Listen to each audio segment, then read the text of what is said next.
Plusieurs lignes de la parole mènent à une seule ligne, celle de la vérité éternelle.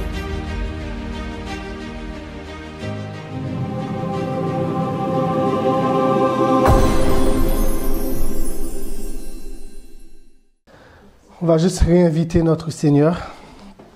Bon Père, nous te remercions de ce que tu as permis que ce problème technique soit résolu. Encore, nous t'invitons par ton esprit à être avec nous. Nous te prions ainsi au nom de Jésus. Amen.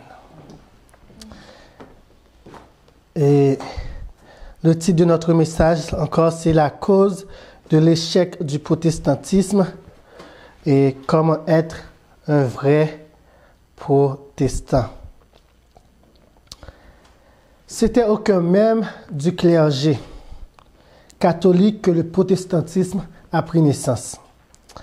Martin Luther, prêtre et théologien augustinien, en quête d'une espérance meilleure que celle offerte par sa chère Église catholique, se tourna vers la Bible dans laquelle il découvrit que le salut est un don gratuit de Dieu en Jésus-Christ. Et elle s'obtint par la foi dans le Fils de Dieu. Lui qui, durant sa vie, a recouru à toutes sortes de pratiques telles que la mortification pour avoir l'assurance du salut. Aussi, il est essentiel de noter qu'à chaque fois qu'une personne ou une nation se retourne vers la parole de Dieu, il y a toujours une œuvre de réforme qui s'ensuit. Par exemple, le roi Josias, lorsqu'il entendit les paroles de la loi de Dieu. J'ai fait lire tout le chapitre, beaucoup de versets de 1 à 25, parce qu'on a pu voir tout ce qu'il a fait. Et à la fin, il a dit, il n'y a jamais eu de roi qui a fait une telle œuvre de réforme dans le royaume d'Israël. Jamais eu. Après la chute de Salomon, il n'y a jamais eu de roi qui a fait une telle réforme. Et on a vu qu'il a détruit les autels, les faux dieux, il a détruit ce que Salomon avait construit, il a chassé les prostituées, il a détruit les autels pour Baal, pour Astarté, etc., etc. Et il a célébré la Pâque telle qu'il n'a jamais été célébré du temps des juges. C'est-à-dire, même avant Salomon, et Salomon a construit le temple et a fait une grande fête. Et il a fêté la Pâque beaucoup plus grandiose que même Salomon. La seule chose qui manquait, c'était la voix du Seigneur, la manifestation de la présence de Dieu que Salomon avait eue. Mais quand même, il faut noter que la Bible dit qu'il a fait quelque chose d'assez important. Le roi fit détruire tous les autels qui furent consacrés au faux dieu Baal et célébra la Pâque telle qu'elle ne fut jamais célébrée avant et même après son règne. Toutefois, après de telles réformes, le peuple retourna dans l'apostasie. Le peuple retourna dans l'apostasie. 1 roi 3, c'est 2 roi 23. 2 roi 23, verset 37. Après la mort de Josias, il y eut un nouveau roi. Et verset 32 aussi, il nous dit, il fit ce qui est mauvais aux yeux de l'Éternel, tout comme avait fait ses pères. Et verset 37, Joachim devint aussi roi. Il fit ce qui est mauvais aux yeux de l'Éternel, tout comme avait fait ses pères. Les enfants de Josias n'ont pas appris de sa réforme, malheureusement. L'histoire de la réforme menée par Luther n'en est pas de moins différente. Les ténèbres du Moyen-Âge régnaient en pompe à cause que la lumière de l'évangile éternel du Christ était étouffée par les vestiges erronés papaux. Ceci a été bien symbolisé par le cheval pâle dans le livre de l'Apocalypse au chapitre 6, car c'était une période où le règne papal et ses erreurs régnaient. James White nous en fait un excellent résumé. Il dit, le mystère de l'iniquité commença à œuvrer dans l'Église à l'époque de Paul. il étouffa finalement la simplicité de l'Évangile et corrompit la doctrine de Christ et l'Église alla dans le désert. Martin Luther et d'autres réformateurs se levèrent avec la force de Dieu et munis de la parole et de l'esprit, firent des pas de géant dans la réforme. Martin Luther et les autres réformateurs ont fait des pas de géant dans la réforme. Ils firent des pas de géant dans la réforme avec ce qu'on appelle communément les 5 solas de la réforme. Sola scriptura, l'écriture seule, sola gratia, la grâce seule, sola fide, la foi seule, solus Christus, Christ seul, soli Deo gloria, à Dieu seul soit la gloire. Combien ils auraient pu accomplir s'ils gardaient à l'esprit ce motto? Le premier même de ce sola allait être mis en question. Le sola scriptura. Les réformateurs étaient-ils prêts à se laisser guider jusqu'au bout sous la direction de l'Esprit de Dieu, ou allaient-ils se laisser guider par la prudence humaine? James White continue dans le même article de la Review and Herald le 7 février 1856, il dit « La plus grande faute que nous pouvons reprocher à la réforme est que les réformateurs aient cessé de réformer. S'ils avaient continué allant de l'avant jusqu'à l'abandon total des derniers vestiges papaux, tels que l'immortalité naturelle, l'aspersion, la Trinité et l'observance du dimanche, l'Église serait à présent libre de ses erreurs anti-scripturaires. Si seulement les réformateurs avaient décidé de continuer à marcher sous la direction de l'Esprit de Dieu, s'ils avaient continué à réformer, s'ils n'étaient pas satisfaits de leur simple avancement, du simple lumière qu'ils ont reçu, s'ils voulaient encore beaucoup plus de lumière, l'Église serait à présent libre de ses erreurs antiscripturaires. Ces erreurs sont l'immortalité naturelle de l'âme. Jusqu'à présent, les protestants enseignent ces affaires. L'aspersion, certaines églises protestantes l'enseignent encore. La Trinité et l'observance du dimanche. L'histoire nous révèle la raison pour laquelle ces fausses doctrines catholiques se trouvent dans la plupart des églises protestantes de nos jours et sont considérées comme des dogmes qui ne peuvent être mis en question et dont des milliers de personnes ont été persécutées et expulsées de leur communauté religieuse parce qu'elles ont trouvé, par l'étude de la parole de Dieu, que la Bible enseigne quelque chose de différent que leur dogme. Nul ne devait penser que la bête qui reçut son pouvoir du dragon, Apocalypse 13, verset 2, allait rester les bras croisés et regarder l'avancement triomphal du protestantisme dans les différents royaumes européens qui étaient sous son contrôle. Tandis que l'ordre des jésuites d'Ignatius Loyola a joué un rôle primordial dans les moyens qu'utilisait le Vatican pour freiner le protestantisme, les conciles de Trente ne peuvent pas être mis de côté et oubliés. Car c'est durant ces conciles que l'Église catholique va réaffirmer ses croyances dans leurs fausses doctrines et va rejeter la lumière biblique qu'amenait le mouvement protestant. À jamais, ils allaient rejeter la parole de Dieu en faveur de leur tradition humaine et philosophique. Leurs décisions vont démontrer clairement que Dieu a voulu guérir Babylone, mais elle n'a pas guéri. Et aussi que la papauté est attachée à ses idoles. Jérémie 5, verset 9 et Osée 4, verset 17. Lors d'une des sessions du Concile de Trente, la question de l'écriture seule, sola scriptura, ou l'écriture et la tradition. L'écriture seule, c'était la position du protestantisme, des réformateurs. Et l'écriture et la tradition était la position de l'Église catholique, comme la norme d'autorité était longuement débattue. C'est-à-dire même les prêtres catholiques, il y en a qui avaient vu un peu de lumière dans ce que le réformateur disait. Donc la question était longuement débattue, jusqu'à ce que l'archevêque de Reggio, un opposant des réformateurs et un partisan de l'écriture et la tradition, a bloqué la réforme en déclarant: les protestants prétendent se tenir sur la parole écrite seulement. Ils font profession de retenir les Écritures comme la seule norme de la foi.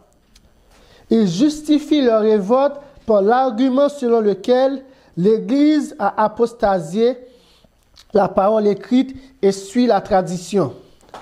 Maintenant, la demande des protestants à l'effet qu'ils se tiennent sur la parole écrite n'est pas vraie. Il va dire: leur profession de tenir les Écritures seules comme la norme de la foi est fausse. Et il va donner la preuve. Preuve, la parole écrite enjoint explicitement l'observance du 7e jour comme le sabbat. C'est qui ils? Les protestants n'observent pas le 7e jour, mais le rejettent. Dès la naissance du protestantisme, s'ils soutiennent vraiment l'écriture seule comme leur norme, ils observeraient le 7e jour comme il est ordonné partout dans l'écriture. Pourtant, ils ne font pas que rejeter l'observance du sabbat prescrite dans la parole écrite. Ils ont en plus adopté et pratiquent en effet l'observance du dimanche pour laquelle il n'a que la tradition de l'Église. En conséquence, la revendication de l'écriture seule comme la norme échoue et la doctrine de l'écriture et la tradition comme essentielle est pleinement établie, les protestants eux-mêmes étant juges. Ce qu'ils disaient et ce qu'ils pratiquaient n'étaient pas en accord. Et ceci a fait en sorte que la réforme a échoué d'une certaine manière. Il n'y avait pas moyen de contourner cela. Quand la propre déclaration de foi des protestants, la confession d'Augsbourg de 1730, avait clairement admis que l'observance du jour du Seigneur avait été désignée par l'Église seulement. Et les catholiques romains, disent que le jour du sabbat a été changé pour le jour du Seigneur, à l'encontre du décalogue à ce qu'il semble. Il n'y a pas non plus de meilleur exemple que celui du changement du jour du sabbat. Grand, disent-ils, est le pouvoir de l'Église catholique, bien sûr, puisqu'elle a remplacé un des 10 commandements. Regardez qui a... C'est bien Mélenchon. Si vous êtes habitué avec les réformateurs, vous savez qui est Mélenchon. Approuvé par Martin Luther, 1730, le livre de Concorde de l'Église évangélique luthérienne. Donc, il savait que le sabbat a été remplacé, l'observation du 6e jour a été remplacée par le dimanche. Mais de toute façon, ils ont continué à observer le dimanche. Et cela a servi à un clou pour que l'Église catholique puisse leur condamner dans leur croyance de la sola scriptura. Cette déclaration de l'archevêque de Reggio mit fin à l'avancement rapide de la réforme. L'assertion des réformateurs selon laquelle ils se basaient sur la Bible et la Bible seule était creuse. Ils capitulèrent et l'intégrité de la réforme fut perdue. Ils n'étaient pas encore prêts à abandonner toutes les traditions catholiques à laquelle ils étaient encore attachés. L'histoire nous rapporte comment que les réformateurs, en rejetant ou en refusant la vérité du sabbat, comme le jour de repos de la Bible, ont préparé la voie pour un retour dans le sein de la papauté et de ce fait l'échec même du protestantisme en général. On peut déjà voir les conséquences de ça aujourd'hui, 2015, les 500 ans du protestantisme, qu'est-ce qu'ils ont fait? Ils ont donné la main. 2017, merci. Ils ont donné la main à l'Église catholique. Ils défendent corps et âme l'observation du dimanche. Et, chers amis, je dois dire ceci avant de continuer. Je ne suis pas là pour juger Luther, pour juger ces autres réformateurs. Ils ont fait ce qu'ils avaient à faire. Et nous devons leur remercier parce qu'ils se sont mis debout lorsque l'Église catholique était en plein pouvoir.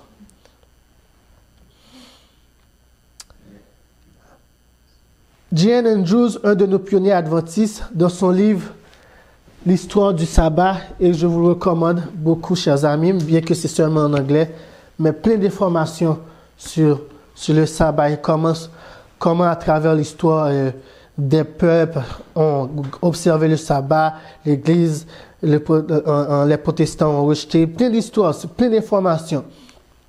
Et c'est dans ce livre-là que j'ai découvert qu'il y avait un réformateur qui observait le sabbat et avait même présenté la vérité sabbatique à Luther. Dans l'histoire du livre, l'histoire du sabbat nous révèle un fait intéressant. Il nous dit, et je vais vous le montrer, il convient de noter qu'au moins l'un des réformateurs de premier plan, Karlstad, était un observateur du sabbat. Il est impossible de lire les récits de la réforme sans la conviction que Karlstad souhaitait une œuvre de réforme plus approfondie que Luther. Et que, tandis que Luther était disposé à tolérer certains abus de peur que la réforme ne soit mise en danger, Karlstad était à tous les risques pour un retour complet aux Saintes Écritures. Amen. Luther se confiait à un certain moment à la prudence humaine. Mais il a tellement vécu, chers amis. Je peux le comprendre. Je peux le comprendre. C'est lui qui a été expulsé, isolé. C'est lui qui était à l'avant-scène. C'est lui que tous les yeux étaient braqués sur lui.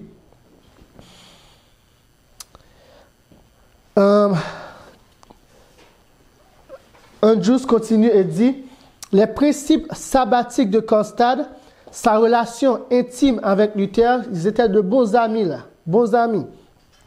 Bien qu'ils ont eu des différences doctrinales à plusieurs occasions.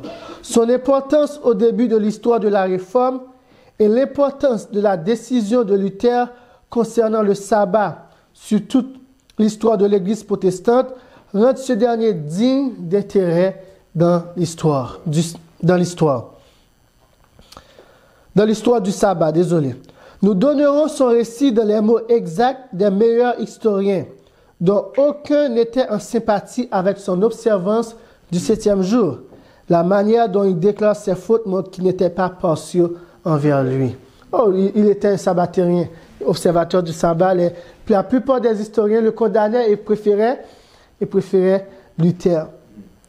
Mais on ne peut pas nier son importance dans l'histoire de la Réformation, de la Réforme, chers amis. Et malheureusement, on entend peu parler de lui. Pourquoi? Parce qu'il était observateur du sabbat. Combien de fois avez-vous... Moi, c'est dernièrement que j'ai entendu parler de Karlstad. Avez-vous déjà entendu parler de Karlstad, un des réformateurs? Non. Pourquoi? Parce qu'il était un observateur du sabbat. Il a découvert la vérité du sabbat très tôt lors de la Réforme. Donc, la plupart des autres églises, ils le mettent de côté. Nous avons cependant la propre déclaration de Luther concernant les vues de Karlstad sur le sabbat. C'est de son livre « Contre les prophètes célestes », le livre de Luther. Luther dit, en effet, si Karlstad devait écrire davantage sur le sabbat, le dimanche devait céder et le sabbat, c'est-à-dire le samedi, devait être sanctifié. Il était clair, si on devrait suivre ce que Karlstad dit, le samedi, le sabbat du 7e jour devait être sanctifié. Ils allaient faire ça du au coucher du soleil jusqu'au coucher du soleil. Il ferait vraiment de nous des Juifs en toutes choses et nous devrions être circoncis. Quand cela est vrai, on ne peut le nier que celui qui juge nécessaire de garder une loi de Moïse, il a mis le 4e commandement dans la loi de Moïse, et la garde comme la loi de Moïse, doivent les juger toutes nécessaires et les garder tous. Hélas, Luther n'a pas pu réaliser que la loi du sabbat était la loi de Dieu. Luther n'a pas pu entendre la voix de Dieu prononçant du haut du Sinaï sa sainte et bonne loi, sa sainte et juste loi. N'est-ce pas les mêmes arguments que nous entendons aujourd'hui pour ceux qui veulent rejeter le sabbat? Andrews termine en disant que si Luther avait accepté l'enseignement de Karlstadt concernant le sabbat, au lieu de la fête catholique du dimanche, il aurait observé et transmis à l'Église protestante l'ancien sabbat du Seigneur. Ça a changé tout le cours de l'histoire du monde et de l'Église en particulier. Ce serait toute une histoire différente. Et E.T. Jones, en effet, nous en fait ainsi le constat de l'échec du protestantisme par rapport au Concile de Trente. Il dit, ainsi, ce fut le manque de cohérence de la pratique protestante avec la profession protestante qui a donné à l'Église catholique son motif longtemps recherché et désiré avec impatience sur lequel condamner le protestantisme et l'ensemble du mouvement de la réforme comme seulement une rébellion égoïstement ambitieuse contre l'autorité de l'Église. Et dans cette controverse essentielle, l'expression clé première et culminative de l'incompatibilité protestante était dans le rejet du sabbat du Seigneur. Le 7e jour enjoint dans les Écritures et l'adoption et l'observance du dimanche comme prescrit par l'Église catholique. Et encore, c'est sur cette incohérence que l'Église catholique joue aujourd'hui. Mais nous observons le même jour. Nous adorons le même jour. Et en plus, ils disent nous adorons le même Dieu trinitaire. Pourquoi se diviser? Unissons-nous, faisons l'écuménisme. Et malheureusement, le protestantisme tombe encore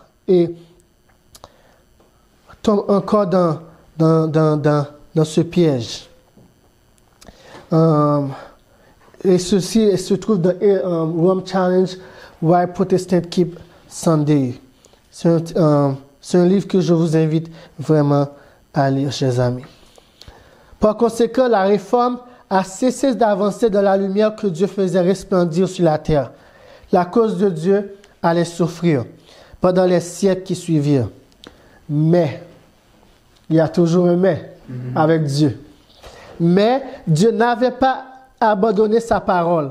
L'Éternel suscita une nouvelle réforme, ayant comme base la parole de Dieu par les adventistes du 7e jour. Les catholiques eux-mêmes vont reconnaître que les adventistes sont les seuls vrais protestants. Dans The Catholic Mirror, j'avance pour que vous pouvez voir l'article, Catholic Mirror de septembre 1893. Je pense que c'est le cardinal Gibson qui va dire ce texte. Ils disent les adventistes sont le seul. Et puis, s'il vous plaît, remarquez la date. 1893. OK? Les adventistes sont le seul corps de chrétiens ayant la Bible comme leur enseignant. Ça, c'est la bête qui parle là. Oui. Qui peuvent trouver aucune justification dans ces pages pour le changement de jour du 7e jour au 1er. D'où leur appellation adventistes du 7e jour. Vous voyez pourquoi nous ne pouvons pas avoir honte de notre nom? Amen. Notre nom dit grand au monde. La bête le reconnaît. Et la bête le reconnaît. Le reconnaissait. Leur principe fondamental consiste à mettre à part le samedi pour l'adoration exclusive de Dieu, conformément au commandement positif de Dieu lui-même. Réitéré à maintes reprises dans les livres sacrés de l'Ancien et le Nouveau Testament. Des fois, vous allez trouver les protestants disent le Nouveau Testament ne parle pas du sabbat. Mais la bête vous dit non. Et, chers amis, dans ce journal, le cardinal Gibson a écrit 3 ou 4 articles pour démanteler le protestantisme, pour leur dire comment ils ne peuvent pas dire qu'ils observent, ils sont seulement basés sur la Bible seule et ils sont soumis à l'autorité de l'Église catholique en observant le dimanche. Et ils prennent tous les arguments, l'Église catholique elle-même, le cardinal a pris tous les arguments que les protestants souvent disent et ils le détruisent. Ils les détruisent un par un. L'Église catholique a. C'est pour ça que je vous dis, le petit livre de E.T. Jones, il a tout ça. Je travaille pour que ce livre soit en français. Amen. Et vous allez voir, chers amis, tous les arguments que les protestants nous disent aussi, l'Église catholique eux-mêmes. L'Église catholique elle-même a détruit ces arguments en prenant la parole de Dieu, la Bible, pour démanteler les arguments des protestants et démontrer que l'observation du dimanche est basée seulement sous l'autorité de l'Église catholique. Il continue pour dire, littéralement respecté par les enfants d'Israël pendant des milliers d'années jusqu'à ce jour, et approuvé par l'enseignement et la pratique du Fils de Dieu pendant qu'il était sur la terre. Par contre, les protestants du monde, à l'exception des adventistes, ayant la même Bible comme leur unique enseignant cher et infaillible, par leur pratique, depuis leur apparition au XVIe siècle, avec la pratique du temps honoré du peuple juif devant leurs yeux, ont rejeté le jour fixé par Dieu pour son adoration et ont assumé en contradiction apparente de son commandement.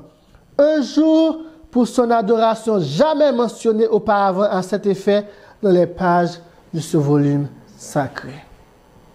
Je ne sais pas comment un protestant peut lire ça, peut entendre ça et continuer à dire dimanche est le jour qu'il faut observer.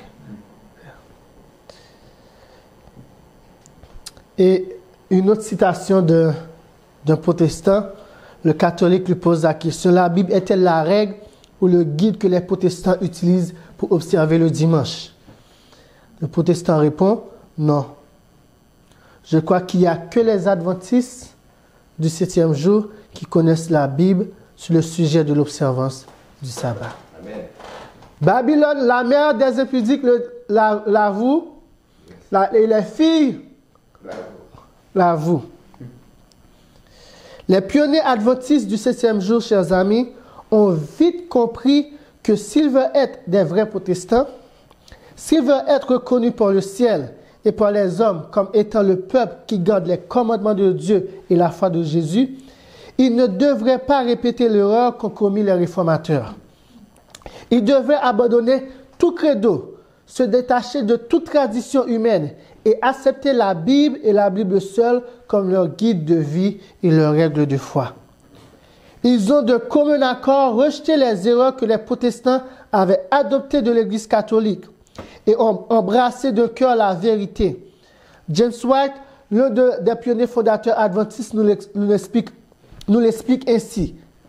Dans Review and Herald, 12 septembre 1854, parmi les erreurs fondamentales, nous pouvons classer avec ce faux sabbat, c'est-à-dire l'observation du dimanche, d'autres erreurs que les protestants ont ramenées de l'Église catholique. J'aimerais vous souligner erreurs fondamentales. Ce n'est pas une petite affaire de mauvaise compréhension, parce que ça va changer automatiquement ton système théologique, ta compréhension de la parole de Dieu. Les protestants ont ramené de l'Église catholique, tels que le baptême par aspersion, la Trinité et l'état conscient des morts dans une vie éternelle de misère. Ces trois affaires-là étaient toujours ensemble pour James White. La masse qui a soutenu ces erreurs fondamentales l'a certainement fait par ignorance. Mais peut-il être supposé que l'Église du Christ maintiendra ces erreurs jusqu'au jour où les scènes du jugement prendront place sur terre? Nous ne le pensons pas. C'est ici la persévérance des saints, de la période de message donné juste avant que le Fils de l'homme prenne sa place sur la nuit blanche, et il cite Apocalypse 14, verset 14, qui garde les commandements de Dieu et la foi de Jésus. Et alors que la vraie lumière brille sur ces sujets, il brillait autant de non-pionniers, et les ténèbres avaient encore envahi ces lumières, et la vraie lumière brille encore à notre époque. Alors que la vraie lumière brille sur ces sujets et qu'elle est rejetée malheureusement par la masse, la condamnation tombera sur eux. Et cette heure redoutable approche à grands pas. Parce qu'à ce moment-là, ce n'est pas une ignorance involontaire. C'est une ignorance volontaire. La masse maintenant refuse de connaître la vérité. Parce que la vérité est disponible pour que tout le monde puisse la connaître. Remarquez que la masse a observé ces erreurs fondamentales par erreur. Acte 3, verset 17 nous dit, « Et maintenant, frères, je sais que vous avez agi par ignorance, ainsi que vos chefs. » Acte 17, verset 30 à 31 nous dit, « Dieu, sans tenir compte des temps d'ignorance, c'est l'heure à la repentance. C'est l'heure de reconnaître la vraie lumière. Annonce maintenant à tous les hommes, en tout lieu, qu'il est à se repentir parce qu'il a fixé un jour où il jugera le monde selon la justice par l'homme qu'il a désigné, ce dont il a donné à tous une preuve certaine en le ressuscitant des morts. » L'Église du reste, la vraie et dernière Église, ceux qui gardent les commandements de Dieu et la foi de Jésus, l'Église du reste lui-même a suscité, l'Église dont Dieu lui-même a suscité pour être la gardienne de la foi qui a été transmise aux saints une fois pour toutes, et pour réparer les brèches qui ont été faites à sa divine loi, ne pouvait en aucun cas continuer avec ses erreurs. Dans Événements des derniers jours, page 40, paragraphe 5, Sir White nous dit, « Les adventistes du 7e jour ont été choisis par Dieu comme un peuple particulier, séparé du monde. » Qu'est-ce qui nous sépare du monde? C'est nos doctrines. C'est les doctrines qu'ils avaient qui les a séparés du monde, qui est séparé du protestantisme en général, qui fait que l'Église catholique pouvait dire tous les protestants à l'exception des adventistes.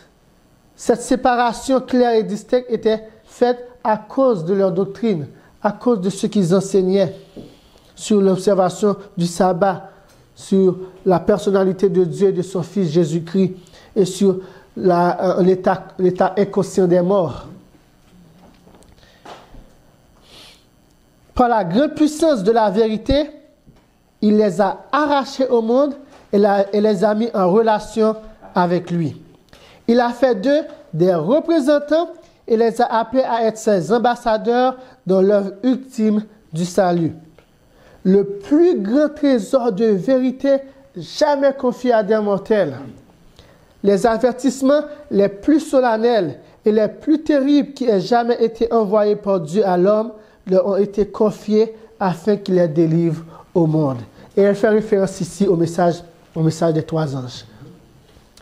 La vérité brilla sur son chemin et elle accepta d'y marcher, quelles que soient les conséquences qui s'ensuivraient dans ce monde qui est dirigé par l'ennemi suprême de nos âmes. Nous sommes appelés à faire de même. Marchons dans la vérité. La vraie lumière est en train de briller sur ces sujets, c'est-à-dire sur les fausses doctrines de l'immortalité de l'âme, de la Trinité, de l'observation du dimanche, ce faux sabbat, et la masse continue de préférer de marcher dans les ténèbres et à rejeter ces lumières. Mais les disciples du Christ ne peuvent maintenir ces erreurs. Il est nécessaire qu'ils abandonnent Babylone entièrement. Quelle a été la conséquence du rejet de la vérité du sabbat dans le protestantisme en général? Des années après, Seurat pouvait dire en 1888, Tragédie des siècles, page 419, et faisant une comparaison de l'attitude de l'Église romaine avec l'Église protestante. Elle dit, Rome avait soustrait la Bible au peuple et lui avait offert en échange ses enseignements. L'œuvre de la réforme consista à restituer la parole de Dieu à l'humanité. C'était l'objectif de Dieu. Mais n'est-il pas trop vrai que les églises de nos jours enseignent à leurs membres à faire reposer leur foi sur leur credo plutôt que sur les Saintes Écritures? C'est plus de sola scriptura. Pourquoi la sola scriptura a été démantelée? À cause qu'ils n'ont pas observé le sabbat. Lorsqu'il n'y a plus de sola scriptura, où est-ce que vous allez vous réfugier? C'est dans les credos, dans les enseignements des hommes. Le pasteur Charles Beecher disait des églises protestantes, elles reculent devant toute parole sévère contre la confession de foi avec la même frayeur que les saints-pères Lucifer devant toute condamnation à l'endroit de la vénération des saints et des martyrs qu'ils étaient en train de cultiver chez leurs contemporains. Les églises évangéliques se sont liées les mains au point qu'il n'est plus possible de devenir prédicateur sans se soumettre à quelques livres autres que la parole de Dieu. Les manuels d'église sont des exemples. Ce que je dis là n'est pas une fiction, mais un fait. La puissance du credo est maintenant en train d'écarter les Écritures tout aussi réellement, quoique de façon plus subtile que Rome ne l'a fait dans le passé.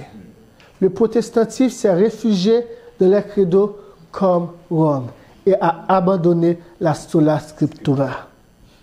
L'Église romaine, page Tragédie des siècles, page 646, paragraphe 3, Seurat dit encore, l'Église romaine réserve au clergé le droit d'interpréter les Écritures, sous prétexte que seuls les ecclésiastiques peuvent les expliquer. On les a enlevés au peuple. On a un petit peu parlé de ça à l'école du sabbat.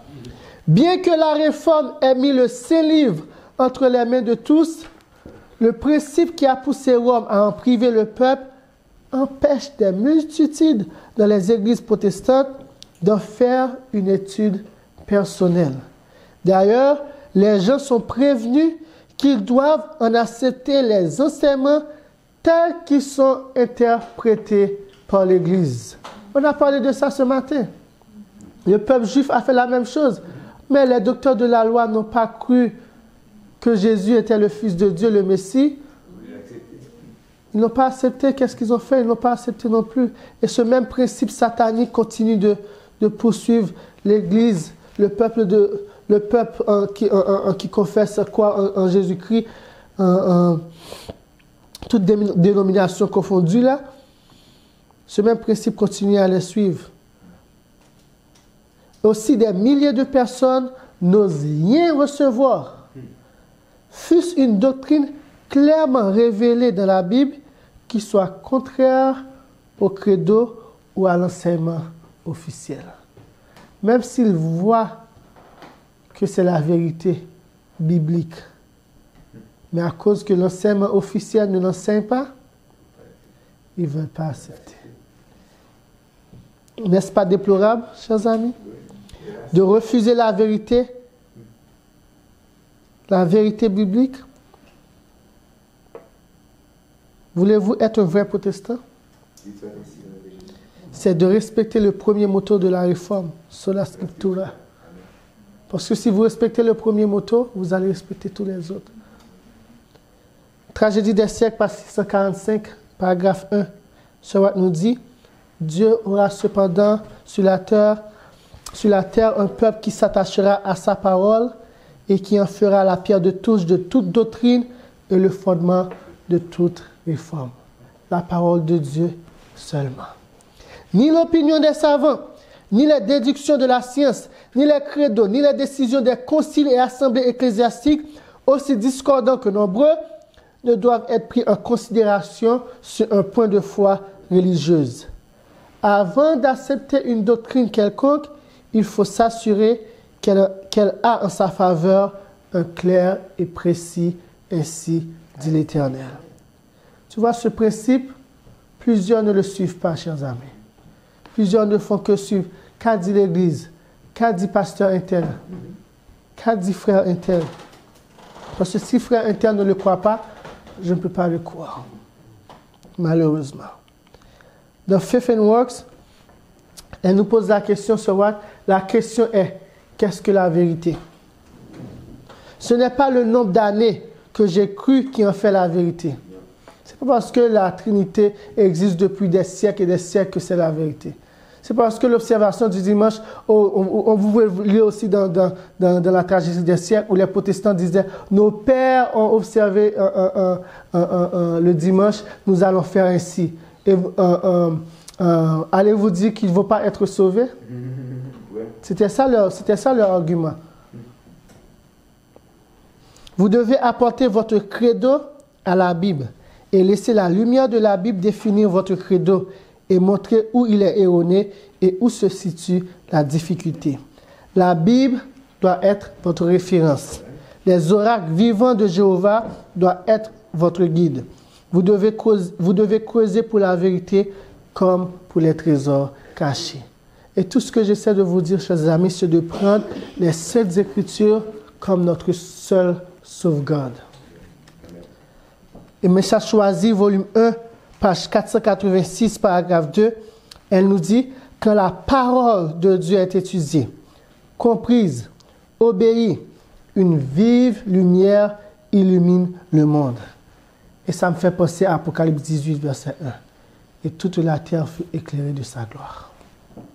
De nouvelles vérités reçues et mises en pratique nous rattacheront fortement à Jésus. La Bible seule doit être notre credo, notre lien, c'est-à-dire ce qui nous unit. Tous ceux qui s'inclinent devant cette sainte parole vivront en harmonie. Nos efforts ne doivent pas être dirigés par nos propres vues et nos idées. L'homme est faillible. Seule la parole de Dieu est infaillible. Au lieu de nous disputer, exaltons le Seigneur. Résistons à nos adversaires comme l'a fait le Maître par un. Il est écrit. Oh, Dieu est 3 personnes en un. Mais ce n'est pas écrit dans la Bible. La parole nous dit qu'il y a un seul Dieu, le Père et un seul Seigneur, Jésus-Christ. Il faut le croire par la foi. Mais la foi vient de tout ce qui... Ça vient de la parole de Dieu. On ne peut pas avoir la foi si la parole de Dieu ne le dit pas. Élevons la bannière portant l'inscription « La Bible, notre règle de foi et de discipline ». C'est ce peuple qui prendra la parole de Dieu comme seul guide infaillible, qui pourra résister à la dernière séduction de l'ennemi.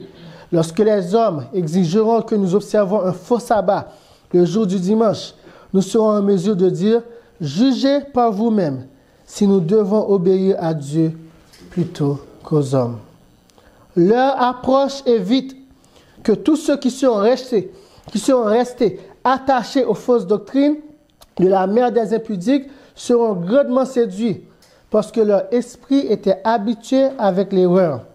Ils ne se sont pas entraînés dès aujourd'hui à prendre position pour la vérité. Seulement ceux qui ont pris et cru la Bible comme ça se lit et ont exercé leur foi de la parole divine pourront faire face à la tentation de la dernière heure. L'heure n'est plus à la prudence humaine comme lors de la Réformation, mais à une décision ferme de marcher dans la vérité de la Bible, quelles que soient les conséquences. Soyons des vrais protestants. Soyons des vrais adventistes du 7e jour. Mettons-nous debout sur le sûr fondement de notre foi. Levons bien haut notre bannière et disons comme les 3 jeunes Hébreux au roi de Babylone, que nous ne servirons pas tes dieux et que nous n'adorerons pas la statue d'or que tu as élevée. Comme Élie, disons c'est l'Éternel qui est Dieu. Jésus-Christ est son seul Fils engendré et que le sabbat du 7e jour est le sabbat de l'Éternel. Merci d'avoir écouté cette vidéo. Pour plus de contenu, abonnez-vous sur notre site internet. Il est également possible pour vous de nous suivre sur notre page Facebook et de nous contacter par email.